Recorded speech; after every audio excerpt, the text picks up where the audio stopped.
If you want to know how to have better quality, more elevated conversations, you're in the right place. If you're just now finding this channel, my name is Dana Neeson. I run a telesales team for Final Expense across 17 states. I originally started this channel to give my agents a place to refer back to watch training videos, and it just grew naturally. So thank you for coming. Thank you for being here. I hope you also find value in these videos, and I hope they elevate your pitch as well.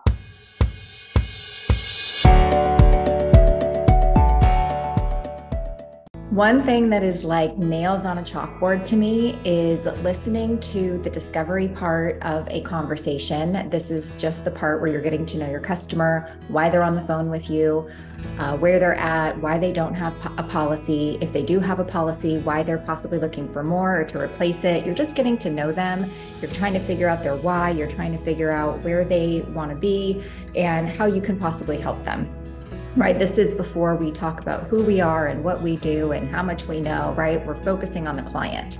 So when the client gives you an answer to a question that you ask and your response is this, okay, yeah, that makes sense. Got it. I understand. And then you move on to your next question, your conversation stays on the surface. It's almost like, why even ask the questions at all if you're not going to take the opportunity to really acknowledge the client and possibly even ask additional questions to help you even better understand them. So before I give specific examples, instead of saying, okay, got it, I see, thanks for sharing that with me, blah, blah, blah, just some generic response when someone shares something, important to them, you have to practice active listening. Active listening is the absolute best and easiest tool that you can have that doesn't even need to be scripted, that you can use in every single conversation. So what does that look like? When someone tells you something important or answers a question that you ask, instead of what I just said before, the generic responses, what you're going to say now is, it sounds like ... and you repeat back what they said. Or, so what you're telling me is ... you repeat back what they said. Am I understanding you correctly in the fact that ... you repeat what they said? Are you getting the picture here? So you just need to have a couple, 2, 3, 4, maybe 5 different beginnings of how you're about to respond to someone. What that's going to do is actually show your prospect, your customer, that you're actually truly listening, right? What's the definition of active listening? It's listening to understand, not listening to respond. Listening to respond would be, okay, got it, I see, and asking your next question. Active listening, simple formula, is somebody gives you an answer and all you do is say, okay, so it sounds like XYZ, what they just told me. Is that right? Now, to make it one step further, to elevate it one step further, you attach a feeling to that. That probably has you feeling XYZ. And they will respond back to you and say, yes, that's exactly how it's making me feel. Because here's the whole key, guys.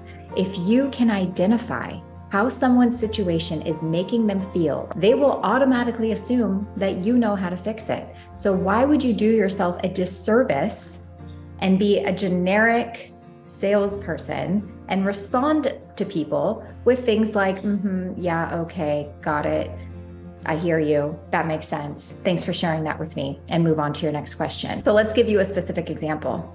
So we've asked in our script, we've asked people if they currently have anything in place. Whether they say yes or no. We also ask, okay, what about any sort of safety net, like a savings or investments or anything else that might be there to help ease the burden when you do pass? And let's pretend they say, no, I don't have anything. They don't have a policy. They don't have anything in place.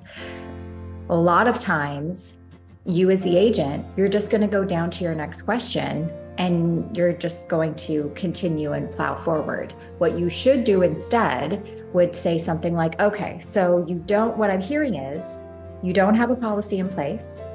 If something were to happen to you, there's also no contingency plan, no safety net, like a savings or investments. And that probably has you feeling maybe a little uneasy about your situation. Is that right? Yes. So now I've repeated back what they said. I've given it emotion. I've labeled it with a feeling, and I've asked them if I'm correct.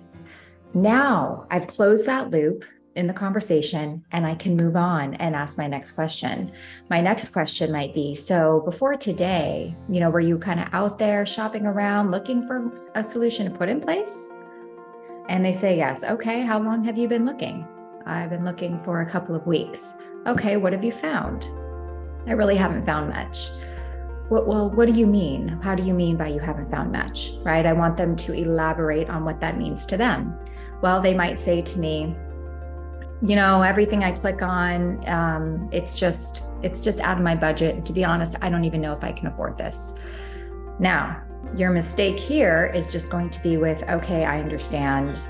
And you're going to move on to your next question. So what you need to do in this active listening response is you actually need to summarize all the multiple sub-questions that you just went over.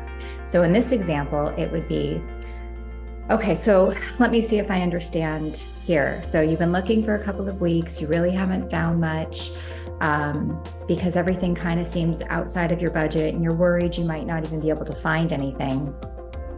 Is that right? Yes, that's right. Okay, and that probably makes you, feel a little frustrated, right? Trying to do something good for your family and then running into all these dead ends.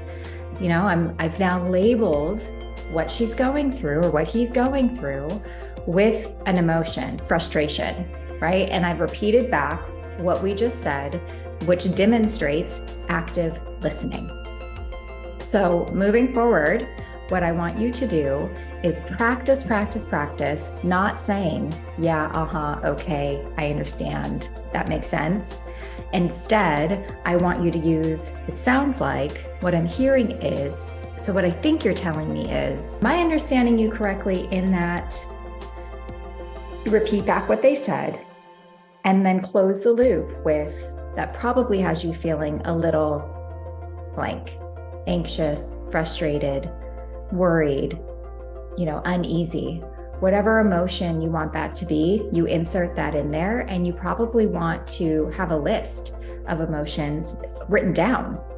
So that way you can label them. If you're not someone who's really good at figuring out how someone's situation might make them feel because you have a hard time empathizing or feeling what that might feel like, then you should probably Google a bunch of emotions and write them all down and use them like a word bank.